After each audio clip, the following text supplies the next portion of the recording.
One of Shopware's key USPs as an e-commerce platform is its content management facilities, or shopping experiences as we call them, which provide what we call emotional shopping and the seamless fusion of content and commerce elements in the same page. These are designed to be usable by non-technical staff to produce pages that view perfectly across all devices and viewports. These facilities can be used to manage home pages and landing pages, any informational pages, as well as associated media and dynamic blocks and banners. They can also be used to customize category listing pages and product page layouts, which gives real power to store managers to create specific pages that work for different product types without the need for developer intervention. Of course, where necessary, thanks to the open source nature of Shopware, these facilities can be easily extended by developers to provide new content elements or features, and there are a wealth of extensions for the CMS in the Shopware extension marketplace. It's also worth remembering that the Shopware CMS is headless, and therefore it can be used in our PWA and headless infrastructures as well. And we will briefly demonstrate this later. So let's take a look within this content area, and I'm looking for a specific landing page that I've made earlier for a particular category, and it's called Justin Grills. So let's have a look at the control facilities. So initially here we've got the basic settings. So what type of page it is, a name. We have some predefined scrolling and navigation tools in there as well. Here we have the definition of the various different blocks that we can add. So we can add any of these types of blocks. So there's a text blocks, image blocks, video blocks, text and image blocks, commerce blocks, little sidebars, and form elements. If we look at some of these in this particular block and these particular sub-blocks, we can see some of the configuration and elements that we have to it. We can also see that quite apart from some standardization features, it has the ability to add things like CSS classes, so some slightly more advanced visual controls for those more advanced users. We can also set rules as to when this would be visible as well. So that, and these rules are developed from our rule builder functionality, which I'll come to in more detail later. In this area, I can see what's called the navigator view, which gives us a full overview of exactly the layout of this page. And at the bottom here, I can see where this layout has been already assigned and assign it to other areas. So if I want to add another block to the bottom, I can click on this area, choose two different predefined layouts, add in a particular type of block, let us say an image block, define the image sits within that block either by uploading or by opening our media management facilities.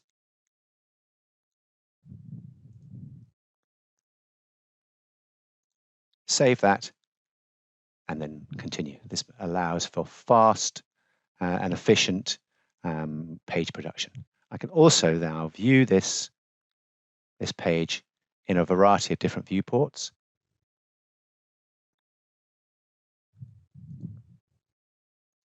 So I can ensure that it will be as I expect it to be on all devices and device types.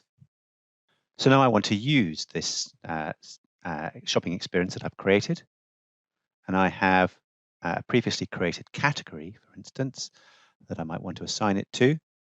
At the moment, this category is called Grill Special, and if I come to here, you'll see Grill Special, which I've created, and it is it's using the fairly standard category layout, default category layout, which is showing the image that has been uploaded and showing the description that has been included. I'm now going to change the layout to the one I created earlier. I've got a search facility as well. I save the category, refresh the page, and we can see that that layout has now been applied. I now wanted to show you a dynamic VIP banner, which will only show when a specific rule applies, and this combines showing banners, it's called content blocks, with some of our rule builder elements, which I'll explain further later. If we look at this, we can see the visibility is set to be visible only if the VIP rule applies. This VIP rule is defined here, which defines the VIP customer group, and I have one customer myself that is set up as a VIP customer. So if I'm not logged in and I view this page, I do not see the banner. However, if I logged in with my VIP login,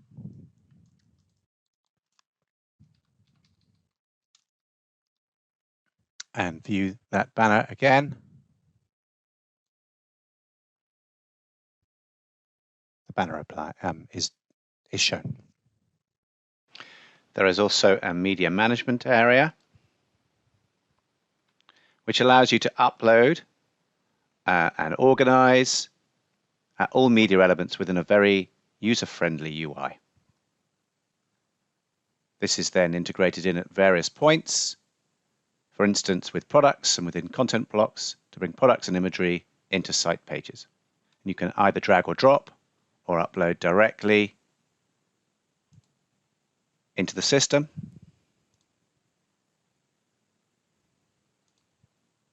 And then arrange your media in any way you see fit. For our enterprise customers, our publisher feature gives store users a drafting facility, an admin actions log that shows precisely what has been changed and by who, and the ability to preview a page in the storefront.